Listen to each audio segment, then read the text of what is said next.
今日係2025年12月24日啊！咁今早呢，就去到石門呢，就而家大家途中見到呢一間日式嘅食店呢，就第一次嚟呢間食店呢，就食早餐㗎。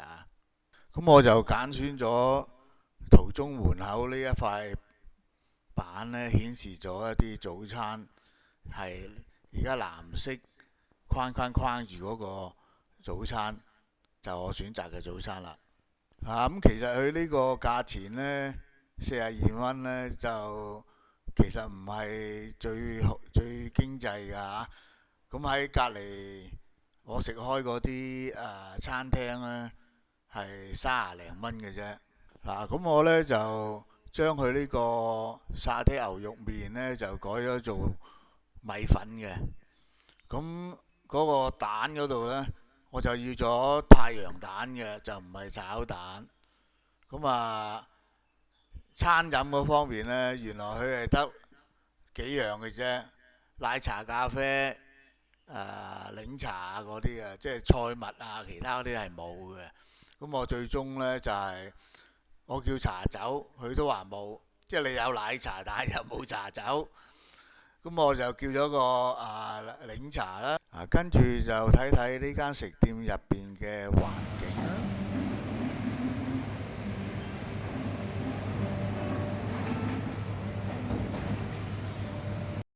我就入到去呢，就如大家而家見到呢一張圖咁啦。佢係得兩個侍應嘅啫。一個就喺入邊水吧做嘢嗰個啦，一個呢就喺度而家推住架車仔嗰個女侍應。咁呢個女侍應就係負責同我落單啊，就包一腳踢喺呢個取餐啊、找數啊嗰啲事情㗎嚇。而家呢張圖呢，就係顯示我食緊嗰個早餐啦。有個碗裝住嗰個就係牛米啦，咁食得七七八八㗎啦。咁上邊嗰個呢，就大家見到有一隻蛋啦，仲有個多士咁樣噶。咁其實係呢個太陽蛋呢，就係已經係換翻嚟㗎啦，即係第二次俾我嘅。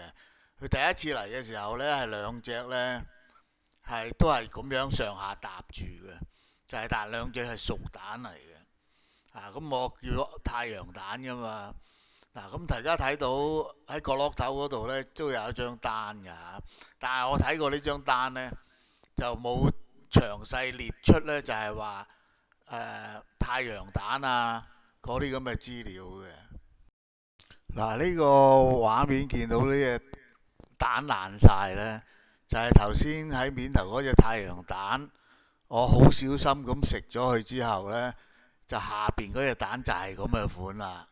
咁呢隻蛋雖然咁爛呢，但係我都冇叫佢再換啊，因為已經食咗一隻。即係佢有好多解釋可以話你自己整爛都得嘅。即係總括呢，即係佢就咁煎隻蛋呢，都三番四次咁樣俾啲咁劣質嘅嘢俾你，又唔符合你嘅標準啦。第一次係嘛？第二次就你啦，擺隻靚嘅太陽蛋喺上邊，下邊整隻爛蛋。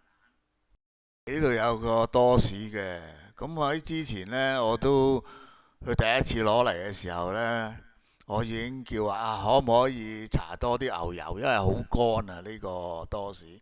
佢話唔得喎，係咁多就咁多噶咯喎。咁即係話呢，好多嘢都好唔 flexible，即係唔如意啊。即係你要有奶茶嘅，但係你要茶走，只係加啲煉奶落去啫。佢又話冇，係嘛？搽多啲牛油又冇。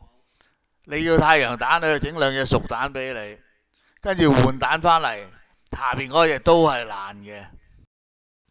到最拉尾呢，我就出去門口嘅位置呢，就埋單啦。就係呢一個途中呢個女侍應呢，就收錢嘅。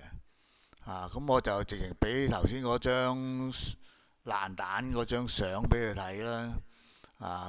又話你即係面頭嗰個係太陽蛋，下邊嗰個就係爛蛋，即係好欺場啦。落單就落錯，我要太陽蛋嘅，你係整兩隻熟蛋嚟啊！咁呢個女侍應喺度狡辯啊，話佢係落單係落太陽蛋，不過佢就唔係攞我張單喎，佢就喺另外一個位置呢張台嗰度呢，就攞咗張單嚟俾我睇啊，係太陽蛋嚟㗎。咁我當然冇詳細同佢睇嗰張單啦。咁但係我起碼我手頭嗰張單係冇寫太陽蛋啦，係嘛？咁佢話佢有落單落太陽蛋，咁我話你如果你有落太陽蛋，咁你第一次又會攞俾我嘅啲熟蛋，咁佢冇嘢講啦，係咪啊？我就話你根本就係呃人啦，第二次又整啲爛蛋俾人食，跟住佢仲好笑喎，佢話我可能係你自己搞爛咗咁樣嘅啫，係嘛？咁我直情話，即係你而家係話我自己整爛隻蛋嚟屈你咁樣啦，即係咁樣嘅呢個侍應。即係我就話，即係人哋就好似你咁呢，就講聲 sorry 就算㗎啦，就唔會好似你咁樣又話我屈你咁樣啊。啊，咁即係我直情話佢係即係唔似一般日本食品咁嗰啲人呢，係咁對食品嘅執着啊。我直情係咁樣，俾你呃咗，基本上係。大家呢，就千祈唔好去呢一間度食早餐啊！即係佢可能係根本係人手唔夠啦嚇，人手唔夠兼夾嗰啲態度差劣，即係你好簡單講聲 sorry 就已經平息咗人哋啲怒憤啦，樣樣都喺度爆嘴，又仲話我喺度屈佢啊！啊，呢啲大家千祈唔好去啊！